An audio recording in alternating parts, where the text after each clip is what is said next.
इसके बड़े असरात मरतब हो सकते हैं, खुदा न ख्वास्ता बड़े इसके संगीन असरात भी हो सकते हैं नताइज। इसलिए कि एक तो आपसे मैंने कहा ना कि जब हमारे बहन भाइयों की हम लाशें देखते हैं तो इससे एक तो आज़ाद कश्मीर के लोगों के लिए बड़ा मुश्किल अपने आप को कंट्रोल कर रहा है कि वो हो सकता है कल मेरे इख्तियार में नहीं है कि लोग जो है इन मैस जो है ना वो LOC को क्रॉस करें।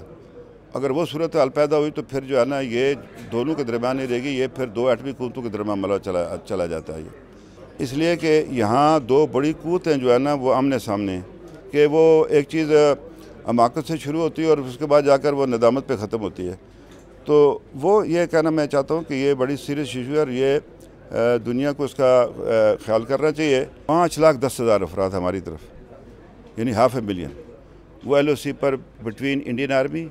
एंड बिटवीन पाकिस्तानी ट्रुप्स वो उसके दरमियान में रह रहे हैं, उसके वो छोटी सी पट्टी उसके अंदर रह रहे हैं।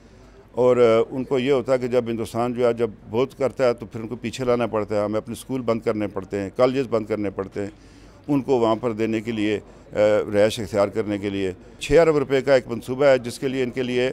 हम वो कम्युनिटी जो है ना बंकर्स बना रहे, उसके ऊपर भी 7 लाख रुपया लगता है। अब ये बड़ी रकम है, इसका तो वो through ministry of Kashmir affairs और हम मिलकर जो है ना वो कर रहे हैं ताकि जो है ना कम्युनिटीज़ बंकर्स बना सके, ताकि जो है वो अपना ये क्या लोगों को रखा जा सके। अब प्रॉब्लम ये है कि ये कोई 1300 किलोमीटर है ये बॉर्डर सारा,